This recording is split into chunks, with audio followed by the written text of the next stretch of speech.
This is a page that was set up by a rabbi, and he draws upon the Christian writers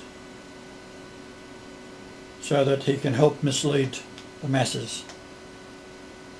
The word Asherah is now combined with Satan, Hillel, and Satan actually means to be an adversary. Two people arguing the point are adversaries to each other. So to associate adversary and Lucifer is wrong. So they're taking the Satan word and it should be Lucifer. This is Mike Foster. Bonn, Germany. Is Satan really a woman? Should be, is Lucifer really a woman?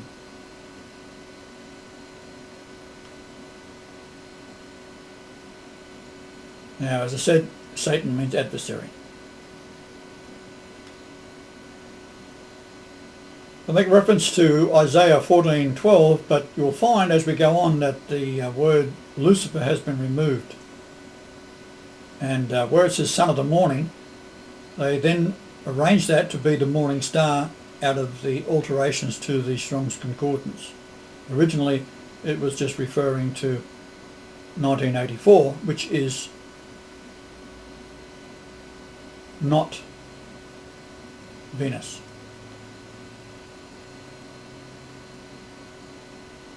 In 1966, I married Lucifer in the flesh, and I can tell you there's a big difference between women. Now, a prostitute may not remotely, or should she be, regarded as being evil. Far from it. Some are not too bright, some can't get a job, especially in the African countries where if a woman has 2 or 3 children and the husband takes off, as they do in New Guinea, for example, the lady has no welfare, nowhere to go to get fed, and she'll end up starving, so she turns to prostitution if she can get away with it. Now, the woman I married from Lithgow, Eileen Joyce Rosemorn, 20 Newbeck Street, Lidsdale, is possibly the most evil person you can imagine. Very, very intelligent and totally deceptive. The antechamber is 116.26 pyramid inches wide, so I married her when I was 116.2.6 weeks old. Our children, this is the Isaiah prophecy 22:22, that only this genetic key will open, and that's what I'm doing. This is what it looks like in the Hebrew. It has a total value of 3316, and it says he will open. And then in the Greek it is the mediator, which is Jesus.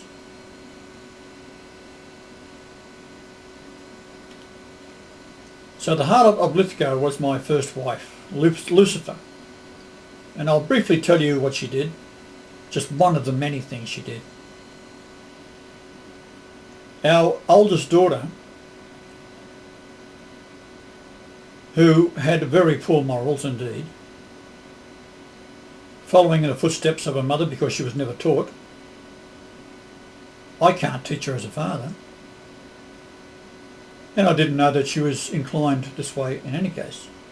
But she fell in with the wrong crowd and started going out with a man that was on trial, or out on bail. Later he got 18 years for leading a pack rape and a bashing of a young woman who they caught, 6 of them caught in the national park south of where we lived in Sydney. I was told by a neighbour what was happening, and then I was stunned. I went and seen my wife and asked if she knew. She replied yes she did, very nonchalantly. I was totally stunned. I couldn't understand how this could possibly be happening to me, but it did. But she replied, "You are such a good man. You will do anything for anybody," and I wanted to get even. So that was about the time I decided that's it, she's got to go. Years would pass, many women came my way, but I had to find the reincarnate of Asherah. We now turn to the scholars and see what Lucifer has to say about them. This is the Interpreter's Dictionary of the Bible. Ishtar, the goddess of love and fertility, actually identified with Venus, the morning star, the mistress of the heaven in the Amarna tablets. This is the Unger Bible Dictionary. Astarte, Ashtoreth, a Canaanite goddess, a god identified with the planet Venus. The name is cognate of the Babylonian Ishtar, the goddess of sensual love, maternity and fertility. So they're grouping it all together. This is the Jessenius Hebrew Chaldee Lexicon. Asherah, fortune, i.e. in the idolatry of the Phoenicians and, now that we're in the Phoenicians, right? Associated with the planet Baal, Venus, and consort of Baal. This is recalling the words of Isaiah 14:12. We read in the Hebrew English lexicon by Brown, Driver and Briggs, Hillel, shining one, son of the dawn. That's wrong again. The star of the morning, and then they say it's Venus. The Interpreter's Bible. Asherah, the goddess, mother goddess, illustrating the Asherah, a plain pole, a carved pole, a staff, a triangle on a staff, a cross, a double axe or tree, a tree stump, a headdress for priest, and a wooden image.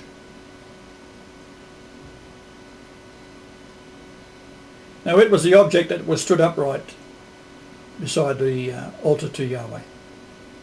Now the Old Testament has removed it entirely and changed the word Asherah to groves. In other words, the poles that were standing up, the crosses that were standing up around the altar to Yahweh, predicting the crucifixion.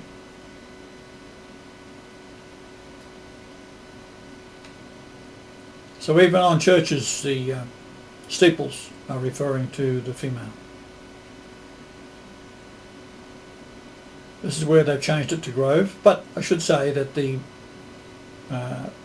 number reduces from 833, Asher, to be straight, to be level, right, happy, to go forward, be honest, go, guide. Any of you who are familiar with Janelle and her videos, she has got to be the happiest person you'll ever come across, in the fact that she says she has found me and her dreams have been answered. She has found Yahweh. So it was represented by a sacred pole set up near the altar. This pole was used to set the false feast days by the equinox and the sun's solstices. In other words, the shadow was a means for reading time. So here we have the Dictionary of Mythology. The vernal equinox, ascertained exactly by the sun's shadow, the heathen fertility goddess, represented by a temple prostitute priestess and a chosen mock king, a man representing the husband-son god, met and they had sexual intercourse. I'm sure a lot of you do. At the summer solstice, the chosen mock king, husband-son god, was chopped into pieces symbolically. The god died. Then at the autumn equinox, the goddess and all the pagan women wept for the dead. King, husband, son, lover of the goddess. The ancient god had many names, but the scriptures condemned this under the name Tammuz.